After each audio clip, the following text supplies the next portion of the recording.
Kami dari kelompok 3 mata kuliah Kimia Umum. Di sini kami akan membawakan materi mengenai senyawa hidrokarbon. Siang-siang pergi ke kondangan, pulang-pulang bawa kue ketan. sebelum kita masuk ke inti bahasan, Mari kita saling berkenalan. happy watching!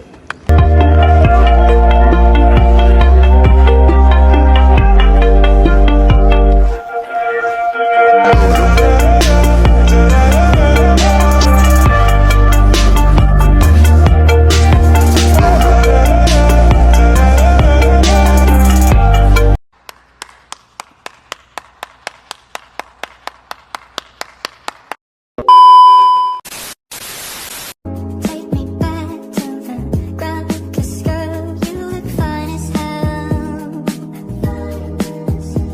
I'm not easily distracted. You're acting like a magnet. You pull me in.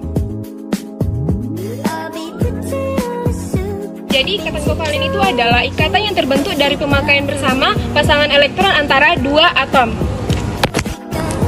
Nah, senyawa hidrokarbon itu adalah senyawa yang hanya terdiri dari dua jenis unsur, yaitu C dan H. Nah, senyawa hidrokarbon alkalitik terbagi dari tiga bagian, yaitu alkana, alkena, dan alkuna. Nah, selanjutnya di sini ada pembagian ikatan kovalen. Pembagian ikatan kovalen berdasarkan banyaknya elektron yang digunakan, yaitu terbagi tiga. Satu, ikatan tunggal.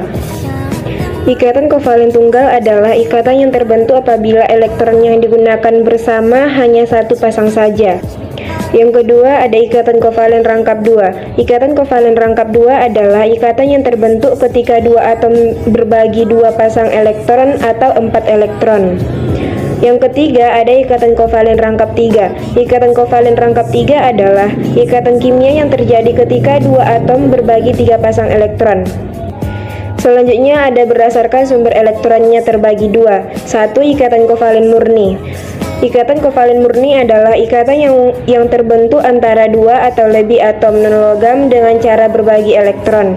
Yang kedua, ada ikatan koordinasi. Ikatan koordinasi adalah suatu jenis ikatan kovalen dua pusat, dua elektron yang kedua elektron tersebut berasal dari atom yang sama. Selanjutnya, berdasarkan muatan yang ada di dalam molekul terbagi dua. Satu, ikatan kovalen polar. Ikatan kovalen polar adalah ikatan yang terbentuk ketika pasangan elektron yang digunakan bersama-sama tertarik ke salah satu atom. Yang kedua, ada ikatan kovalen nonpolar. Ikatan kovalen nonpolar itu adalah ikatan yang terjadi ketika dua atom yang berikatan memiliki keelektronegatifan yang sama atau hampir sama. Selanjutnya di sini kita bisa melihat ada contoh ikatan kovalen. Contoh pertama yaitu struktur Lewis PCl3, yang kedua yaitu struktur Lewis PCl5.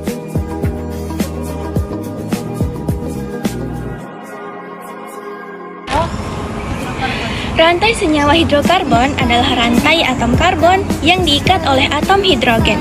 Nah, senyawa hidrokarbon ini digolongkan berdasar rantainya terbagi beberapa macam. Yang pertama ada senyawa hidrokarbon alifatik, senyawa hidrokarbon siklik, dan senyawa hidrokarbon aromatik. Nah, yang pertama ada rantai karbon alifatik. Rantai karbon alifatik merupakan contoh rantai atom terbuka yang bisa berupa rantai lurus maupun bercabang. Contoh senyawa yang memiliki rantai karbon alifatik adalah N-butana dengan rumus molekul C4H10. Yang kedua ada rantai karbon siklik. Rantai karbon siklik bersifat tertutup. Rantai ini memiliki ikatan rangkap di dalamnya. Rantai karbon siklik dibedakan menjadi dua berdasarkan komponen penyusunnya. Yang pertama ada karbosiklik, adalah senyawa karbon siklik yang memiliki satu atom C di rantai lingkarnya. Yang kedua ada heterosiklik, adalah senyawa yang memiliki atom lain selain C di dalam rantai sikliknya. Dan yang ketiga adalah rantai karbon aromatis. Rantai karbon aromatis merupakan salah satu bentuk kekhasan atom karbon yang tidak akan bisa ditemukan pada atom-atom lain. Pada rantai karbon aromatik terdapat 6 atom karbon yang membentuk rantai siklik dengan ikatan rangkap yang berselang-seling. Adanya ikatan rangkap yang berselang-seling ini akan memicu terbentuknya awan-awan elektron di sekeliling ikatan rangkap. Adapun contoh ikatan rantai, yang pertama contoh rantai karbon alifatik yaitu etana, contoh rantai karbon siklik yaitu sikloheksena, Dan contoh rantai karbon aromatis adalah benzena.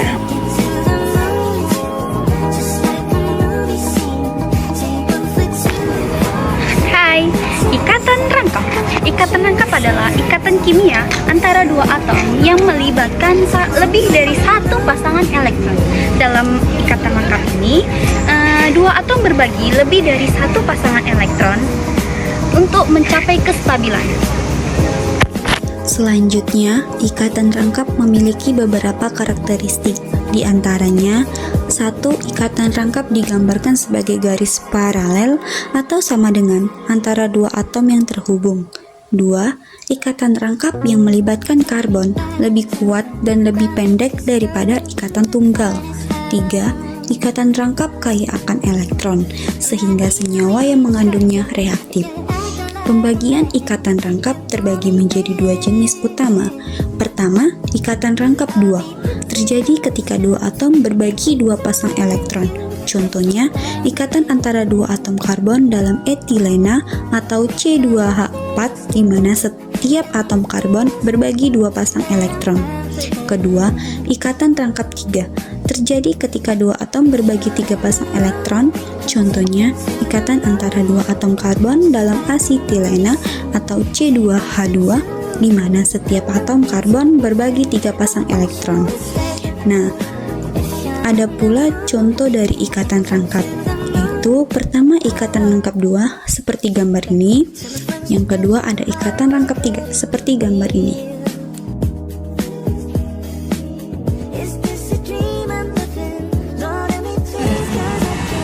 Selanjutnya kita akan membahas mengenai sifat dari senyawa hidrokarbon. Yang pertama itu ada sifat fisis, yang kedua sifat kimia, dan juga senyawa hidrokarbon ini memiliki sifat-sifat yang lainnya.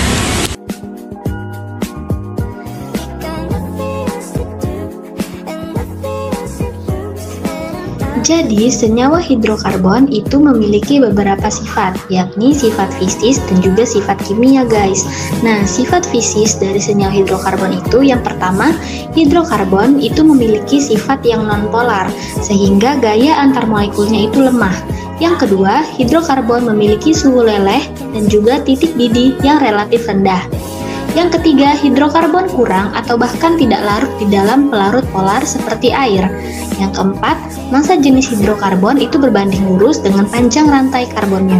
Nah, selanjutnya kita akan membahas mengenai sifat kimia senyawa hidrokarbon, yang dimana pertama, hidrokarbon menghasilkan uap, karbon dioksida, dan juga panas selama pembakaran.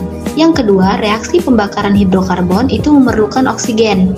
Nah, sifat fisis hidrokarbon yang lainnya itu yakni hidrokarbon itu dapat berubah teratur berdasarkan panjang rantai karbonnya, dan sifat kimianya yang lain yakni hidrokarbon dapat dilihat dari beberapa reaksi oksidasi, adisi, substitusi, polimerisasi, dan juga eliminasi, guys.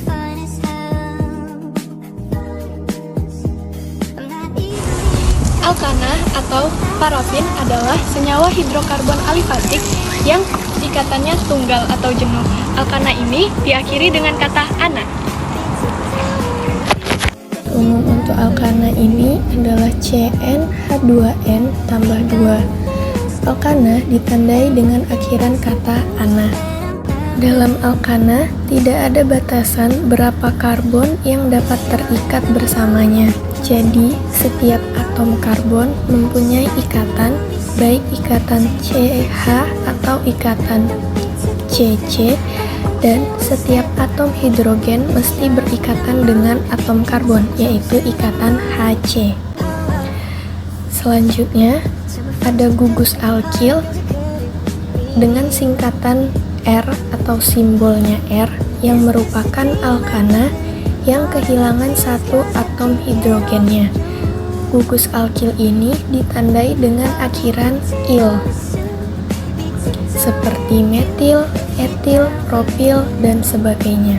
Klasifikasi struktur hidrokarbon tersaturasi dapat berupa yang pertama lurus dengan rumus umum CnH2n tambah 2 yang merupakan kerangka karbon yang membentuk rantai lurus tanpa adanya cabang. Yang kedua yaitu bercabang dengan rumus umum CnH2n tambah 2 dengan N yang lebih besar dari 3. Kerangka karbon utamanya ini mempunyai cabang-cabang. Dan yang ketiga ada siklik dengan rumus umum CnH2n di mana N lebih besar dari 2, yaitu ujung-ujung kerangka karbon bertemu sehingga membentuk suatu siklus. Nah, menurut definisi dari IUPAC, dua golongan pertama di atas dinamakan alkana, sedangkan golongan ketiga disebut dengan sikloalkana. Tata nama alkana yang pertama, tentukan dahulu rantai terpanjangnya atau rantai utama. Yang kedua, atom karbon yang tidak terletak di rantai terpanjang menjadi cabang atau yang disebut dengan alkil. Yang ketiga, pemberian nomor dimulai dari ujung rantai yang paling dekat dengan cabang. Yang keempat, jika cabang berbeda-beda, maka diurutkan menurut abjad. Yang kelima, jika cabang sejenis, diberi awalan bahasa Yunani seperti di, mono, tri, penta, dan sebagainya. Yang keenam, jika rantainya lurus, maka penamaannya diberi awalan N, kemudian diikuti dengan nama alkananya. Dalam contoh yang pertama, ini ada C5H12.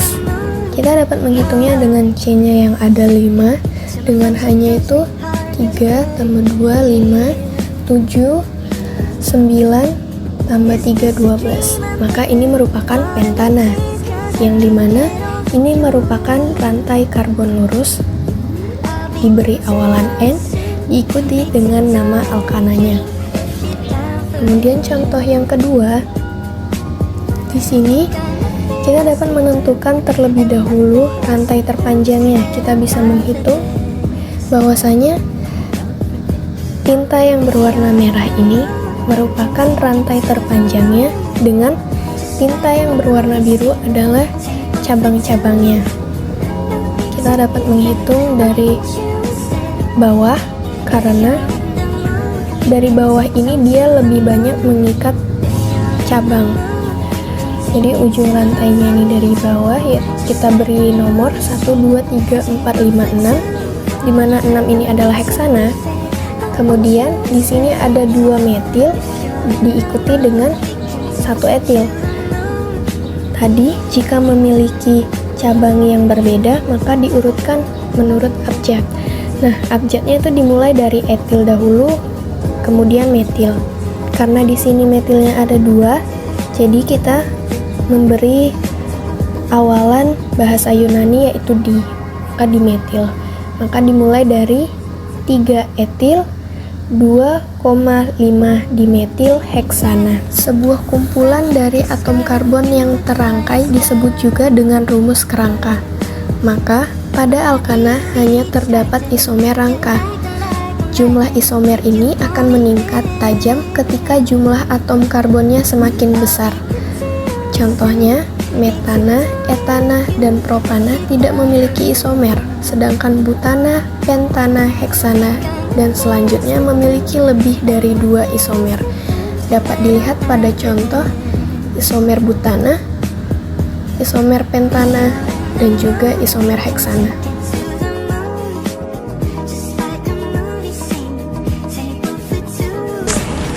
Halo, jadi alkena adalah senyawa hidrokarbon tak jenuh yang memiliki rangkap 2 antara atom karbon dalam rantai karbonnya. Alkena merupakan senyawa hidrokarbon tak jenuh yang memiliki ikatan rangkap 2 antara atom karbon. Alkena memiliki beberapa sifat dan kegunaan. Di antaranya, alkena memiliki sifat fisika yang mirip dengan alkana, namun alkena sedikit larut dalam air. Alkena juga memiliki titik didih yang lebih tinggi dari alkana.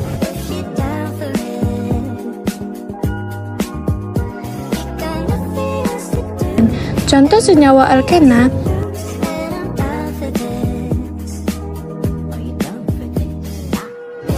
Selanjutnya ada alkuna. Alkuna merupakan golongan dari salah satu senyawa hidrokarbon yang terbuat dari atom hidrogen dan juga atom karbon yang memiliki akhiran kata una. Nah, senyawa alkuna ini ditandai dengan 3 rangkap.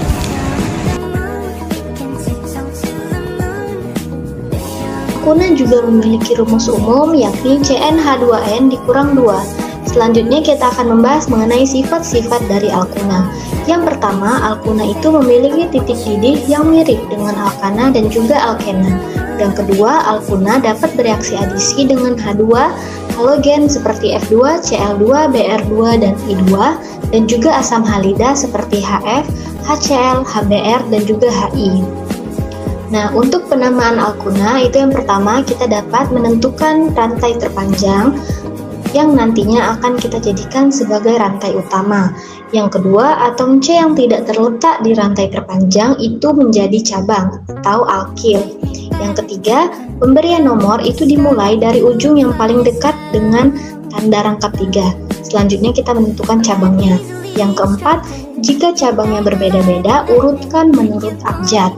Yang kelima, jika cabangnya sejenis, diberikan awalan bahasa Yunani, seperti apabila suatu senyawa itu memiliki 2 cabang yang sejenis, maka di depannya kita tambahkan dengan kata di apabila 2 dan tri apabila 3. Selanjutnya, jika rantai C itu lurus, penamaannya diberi awalan N, kemudian diikuti dengan nama alkuna.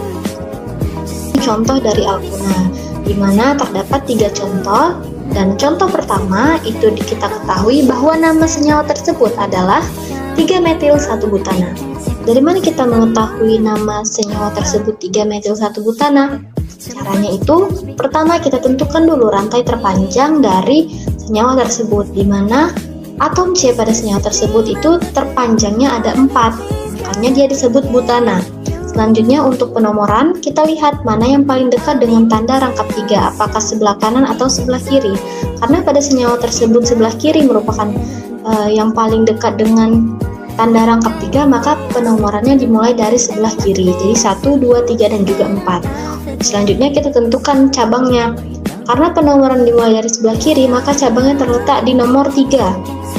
Makanya kita buat namanya 3-metil-1-butana. Dan untuk pengerjaan B dan juga C itu sama dengan yang pertama. Namun di B itu terdapat gugus alkil yang sama ya, yang sejenis, makanya namanya jadi 4,4 dimetil 2-pentuna. Selanjutnya yang di C itu sama juga dengan yang atasnya, namun karena di C ini terdapat 3 gugus alkil, maka pengerjaannya itu kita tentukan dulu mana yang paling duluan namanya nih, kan E dengan M itu duluan E, makanya namanya menjadi 3 etil 4 metil 1 pentuna.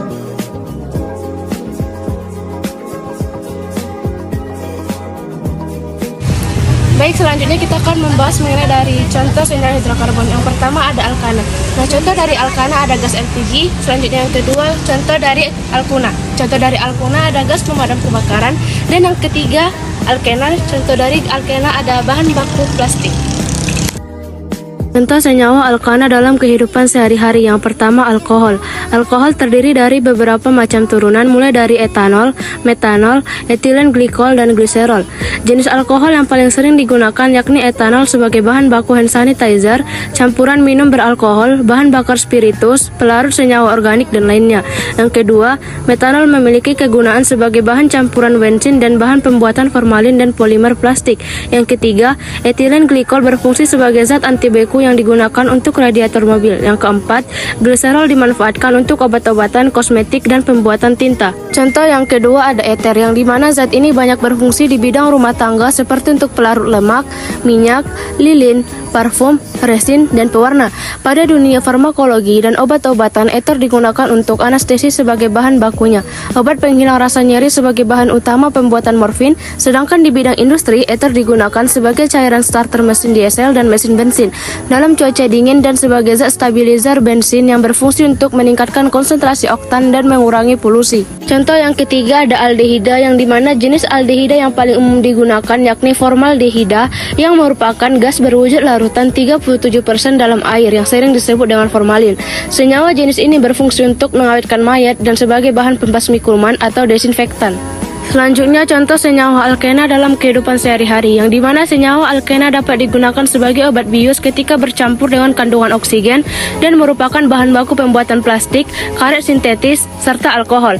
Yang pertama, etena diproduksi dari berbagai jenis gas alam dan minyak mentah. Ini digunakan sebagai bahan baku untuk banyak produk kimia seperti polietilen, vinil klorida, stirena, etanol, asetaldehida, dan banyak lagi. Dan yang kedua, vinil asetat diproduksi dari etilen atau etena. Vinil asetat yang diproduksi dari etilen atau etena digunakan dalam pembuatan poli atau vinil asetat yang bermanfaat untuk emulsi cat, perekat kayu lapis, dan tekstil. Selanjutnya atau yang terakhir yaitu contoh senyawa alkuna dalam kehidupan sehari-hari. Yang pertama ada pengelasan dan pemotongan logam, yang dimana asetilena atau C2H2 merupakan salah satu jenis senyawa alkuna. Senyawa ini merupakan bahan bakar utama yang dapat digunakan dalam pengelasan dan pemotongan logam. Yang kedua ada industri farmasi, yang dimana sebagai contoh turunan asetilena yang dipakai dalam sintesis anestesi lokal dan obat antiinflamasi. Dan yang ketiga sintesis bahan kimia. Senyawa alkuna golongan asetilena dapat dipakai sebagai bahan baku dalam sintesis senyawa kimia. Di antaranya meliputi vinil klorida atau monomer untuk produksi PVC, yang kedua akrilonitril atau untuk produksi serat akrilik, dan 1,4 butadiena atau untuk produksi karet sintesis. Oke, itu dia video dari kami. Menyenangkan bukan? Untuk itu jangan lupa like, comment, dan juga subscribe. See you next time. Bye-bye.